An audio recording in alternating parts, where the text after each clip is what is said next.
അസ്സലാമു അലൈക്കും വറഹ്മത്തുള്ളാഹി വബറകാതുഹു. അൽഹംദുലില്ലാഹ് ഹംദൻ കസീറൻ ത്വയ്യിബൻ മുബാറകൻ ഫീഹി. ഏറെ സ്നേഹം നിറഞ്ഞ തിൽമീദുകളെ, തിൽമീദത്തുകളെ, ഖുർആൻ പഠിതാക്കളെ, അല്ലാഹുവിൻ്റെ അനുഗ്രഹത്താൽ തജ്വീദിൻ്റെ ക്ലാസ് ഏകദേശം അവസാനിക്കാൻ പോകുന്ന ഒരു രംഗത്തിലേക്കാണ്. യഥാർത്ഥത്തിൽ തജ്വീദിനെ കുറിച്ച് പഠിക്കുന്ന ഒരാളെ സംബന്ധിച്ചിടത്തോളം അറബിയിലെ ഓരോ അക്ഷരങ്ങളെ സംബന്ധിച്ചും അതിൻ്റെ മഖ്റജുകൾ എന്താണെന്ന് വ്യക്തമാക്കി മനസ്സിലാക്കി പോകേണ്ടതുണ്ട്. ഇല്ലെങ്കിൽ പലതരത്തിലുള്ള സംശയങ്ങൾ കടന്നു വരികയും ഖിറാഅത്തിൽ തന്നെ, നമ്മുടെ പാരായണത്തിൽ തന്നെ തെറ്റുകൾ സംഭവിക്കുകയും ചെയ്യും. അതുകൊണ്ട് പൂർണ്ണമായും തജ്വീദിൻ്റെ ബേസിക്കായ എല്ലാ ഭാഗങ്ങളും കവർ ചെയ്യുക എന്നൊരു ഉദ്ദേശമാണ് ക്യൂലൈൻ അക്കാഡമിക്കിൻ്റെ ഉദ്ദേശമായി നമ്മൾ സംരംഭമായി കൊണ്ടുപോകുന്നത്. തജ്വീദ് ക്ലാസ്സുമായി ബന്ധപ്പെട്ട എന്ത് സംശയവും നിങ്ങൾക്ക് എന്തു വേണമെങ്കിലും നിങ്ങളുടെ മുഅല്ലിമുകളോടും മുഅല്ലിമത്തുകളോടും ചോദിക്കാവുന്നതാണ്. അതേ രൂപത്തിൽ പാരായണം ചെയ്യാനും ശ്രമിക്കുക. അല്ലാഹു സുബ്ഹാനഹു വ തആല നമ്മെ എല്ലാവരെയും അനുഗ്രഹിക്കുമാറാകട്ടെ. തിൽമീദുകളെ, ശ്രദ്ധിക്കേണ്ട ഒരു കാര്യം, നമ്മൾ കഴിഞ്ഞ ക്ലാസ്സിൽ മദ്ദുകളെ സംബന്ധിച്ച് വിശദീകരിച്ചിരുന്നു. മദ്ദുകൾ തന്നെ അത് നീട്ടുന്നതിന് വേണ്ടി രണ്ട് തരത്തിൽ നമ്മൾ കാറ്റഗറി ചെയ്തു. അതിൽ ഒന്നാമത്തെ ഒരു കാറ്റഗറി ചെയ്തത് ഹംസ കൊണ്ട് നീട്ടപ്പെടുന്ന സാഹചര്യങ്ങൾ. രണ്ടാമത്തെ ഒരു കാറ്റഗറി നമ്മൾ ചെയ്യുന്നത് സുക്കൂൻ കൊണ്ട് നീട്ടപ്പെടുന്നവ എന്ന രീതിയിൽ. അപ്പോൾ നീട്ടുന്നവ അങ്ങനെ രീതിയിൽ നമ്മൾ വേർതിരിച്ച് എഴുതിയിരുന്നു. മൊത്തത്തിൽ 6 മദ്ദുകളുണ്ട് എന്നുള്ളത് നമ്മൾ വിശദീകരിച്ചിരുന്നു. നീട്ടുന്നതിന് വേണ്ടി എന്ന് പറഞ്ഞാൽ മദ്ദുൽ ഫറാഇയിൽ തന്നെ 6 ഇനങ്ങളുണ്ട്. അതിൽ പ്രധാനപ്പെട്ടത്, അതിൽ ഓരോ കാറ്റഗറികളാണ് നമ്മൾ വിശദീകരിച്ചത്. മദ്ദുൽ അസ്വലി പറഞ്ഞു, ആ ഒരു മദ്ദിന്റെ അസ്വലിനെ സംബന്ധിച്ച് വിശദീകരിച്ചിട്ടുണ്ട് സാധാരണ നീട്ടം. മദ്ദുൽ ഫറാഇനെ സംബന്ധിച്ച് വിശദീകരിക്കുന്ന ഓട്ടത്തിലാണ് ഇതിന്റെ രണ്ടാമത്തെ ഒരു പാർട്ടായിട്ട് നമ്മൾ കാണുന്നത്.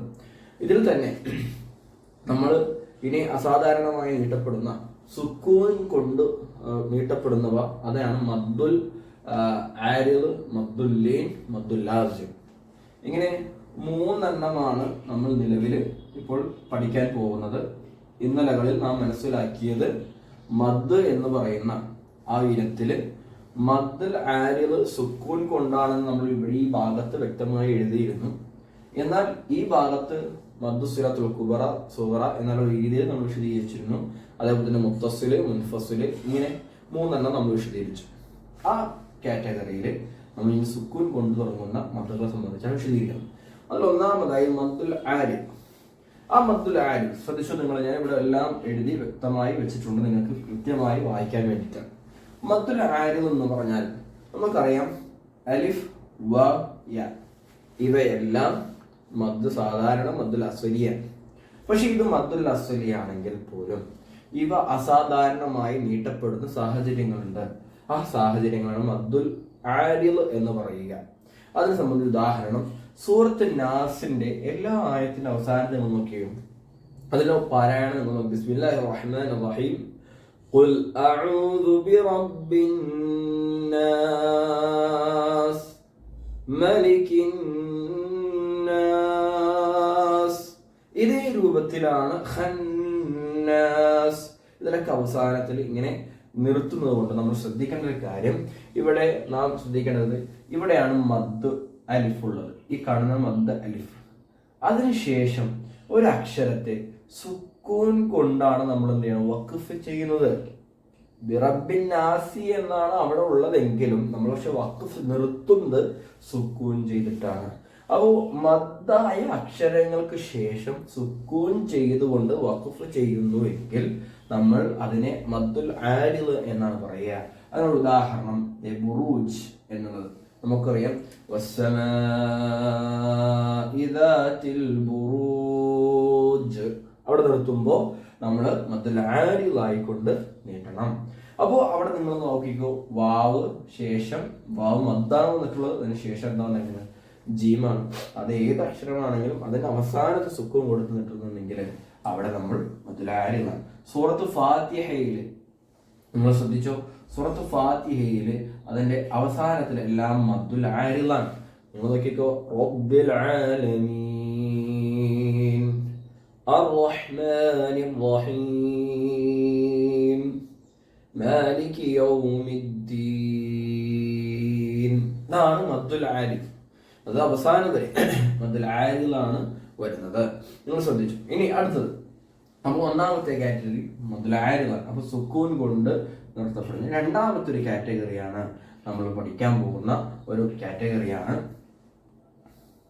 ഇനി അടുത്തത് മദ്ദുൽ ലീൻ. മദ്ദു ലീൻ നമ്മൾ പഠിക്കാൻ പോകുന്ന രണ്ടാമത്തെ കാറ്റഗറിയാണ് മദ്ദുൽ ലീൻ. നമ്മൾ സാധാരണ ഹുറൂഫു ജൗഫ് പഠിച്ചിരുന്നു.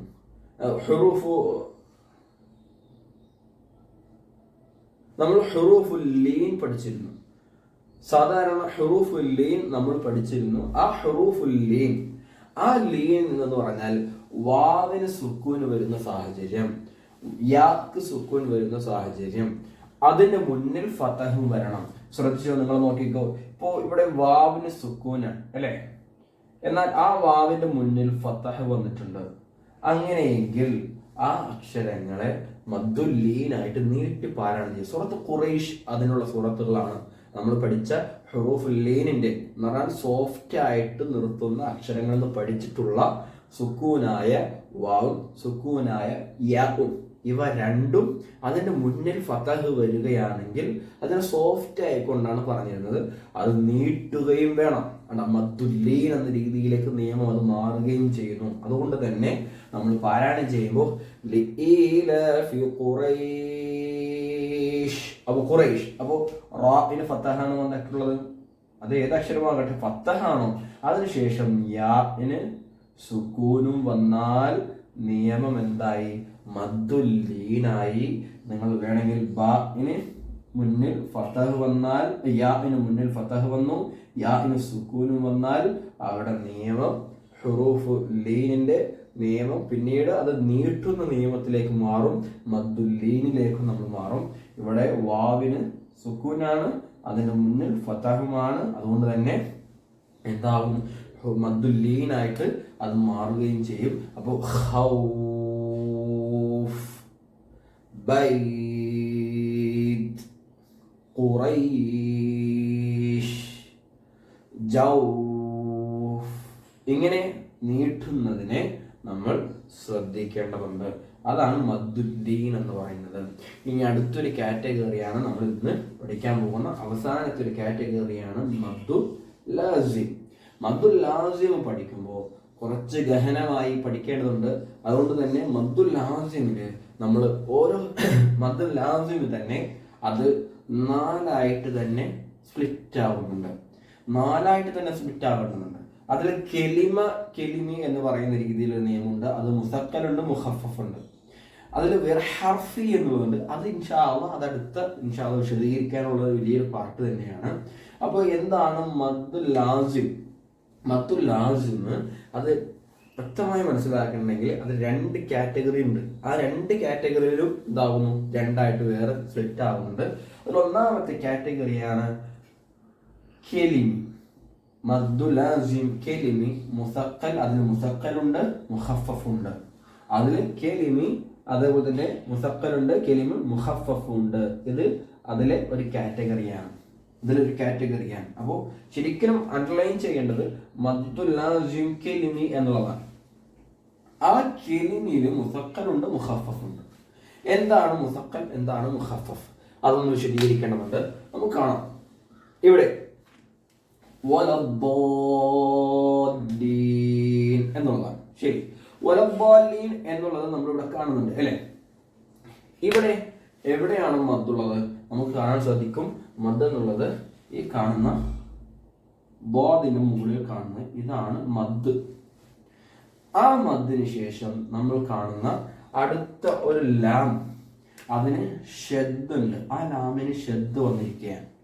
അതുകൊണ്ട് തന്നെ ഒരു മദ്ദിന് ശേഷം ഷദ്ദ് വന്നിട്ടുണ്ടെങ്കിൽ നിങ്ങൾ അതിനെ മുസക്കൽ എന്ന് പറയണം എന്നാണ്. അതിന് ഹെവി ആയ രീതിയിൽ, സ്ട്രോങ് ആയ രീതിയിൽ നിങ്ങൾ അത് വേണം പാരായണം ചെയ്യണം എന്നുള്ളതാണ്. നമ്മൾ നോക്കിക്കോ, ശരിക്കും ഇവിടെ എന്താണ് എഴുതിയിരിക്കുന്നത്? ഞാൻ സ്പ്ലിറ്റ് ആയിട്ട് ആ വലദ്ദാലീൻ എന്നുള്ളതിന് മാത്രം തയ്യാം ശരിക്കും ഒന്ന് സ്പ്ലിറ്റ് ആയിട്ട് എഴുതുമ്പോൾ ഇവിടെ വലദ്ദാ. ഇനി ആ ലാമിനെ ഞാൻ സ്പ്ലിറ്റ് ആക്കുകയാണ്. ശരിക്കും അവിടെ സുക്കൂനും അടുത്ത ലാമിന് കെസ്റാണ്. ഈ ലാമും തമ്മിൽ ചേർന്നിട്ടാണ് എന്തായത്, ഷദ്ദുള്ള ലാമായിട്ട് മാറിയിട്ടുള്ളത്. അപ്പൊ സ്വാഭാവികമായും സുക്കൂൻ കൊണ്ടാണ് ഇവ എന്ത് ചെയ്യുന്നത്, മദ് ആക്കപ്പെടുന്നത്. അപ്പൊ ഈ മദ് സുക്കൂനാണ്. ശരി, ഈ ലാമിന് കെസർ, തൊട്ടടുത്ത ലാമിന് എന്തുണ്ട്, കെസർ ഉള്ളത് കൊണ്ട് തന്നെ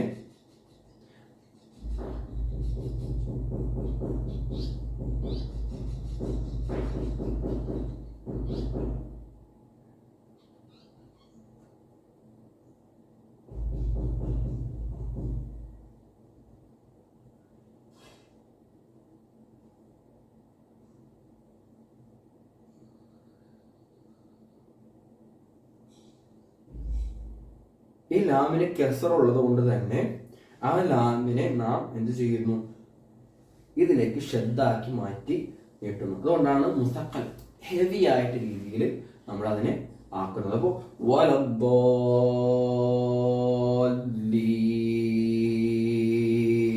അവസാനം എന്നിട്ട് ലീൻ എന്ന് പറയുമ്പോൾ മദ് ആരിലേക്കും അത് മാറുന്നുണ്ട് എന്നുള്ളത് മനസ്സിലാക്കേണ്ടതുണ്ട്. അപ്പൊ രണ്ട് മദ്ദുകൾ ഇവിടെ ഉണ്ട്. ഒന്ന് മദ്ദുൽ ആരിദുണ്ട്, മദ്ദുൽ ലാസിമുണ്ട്.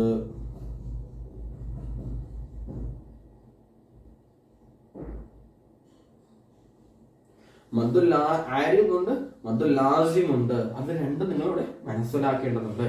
ഇനി എന്താണ് മുഖഫഫ്, ലൈറ്റ് ആയിട്ട് രീതിയിലാക്കുന്നത്? അതോ ഖുറാനിൽ ഒരു ഭാഗത്ത് മാത്രമേ ഉള്ളൂ, ഖുറാനിൽ ഒരായത്തിൽ മാത്രമേ ഉള്ളൂ. ആ ആയത്തില് കെലിമുൽ മുഖഫിഫാണ്. ഹർഫ് മദ്ദുൽ ലാസിം കെലിമുൽ മുഖഫിഫ്. അപ്പൊ കെലിമി മുഖഫിഫ് എന്ന് പറഞ്ഞാൽ, മുഖഫിഫ് എന്ന് പറഞ്ഞാൽ നിങ്ങൾ നോക്കിക്കോ, ഇവിടെ ആ കൊടുത്തിരിക്കുന്നു അല്ലെ. ഇവിടെ നിങ്ങൾക്ക് റെഡ് കൊണ്ട് എഴുതി കഴിഞ്ഞാൽ ബുദ്ധിമുട്ട് കാണാം. അപ്പൊ ഞാൻ ബ്ലാക്ക് എന്തിനാണ് ആ കൊടുത്തു. പിന്നെ മദ്ദലിഫ് വരികയാണ്. അപ്പൊ പിന്നീട് വന്നിരിക്കുന്ന ലാമിന് ഇതിൽ ഏതക്ഷരമാകട്ടെ, ആ ലാമിന് ആ ഒരൊറ്റ അക്ഷരം നമുക്ക് ഖുറാനിൽ കാണുന്നുള്ളൂ. അപ്പൊ ഇതിനെന്താണ്, സുക്കൂനാണ്. അപ്പൊ ഇത് നമ്മൾ ലൈറ്റ് ആയിട്ടാണ് എന്ത് ചെയ്യുക, ഉച്ചരിക്കുക. അപ്പോ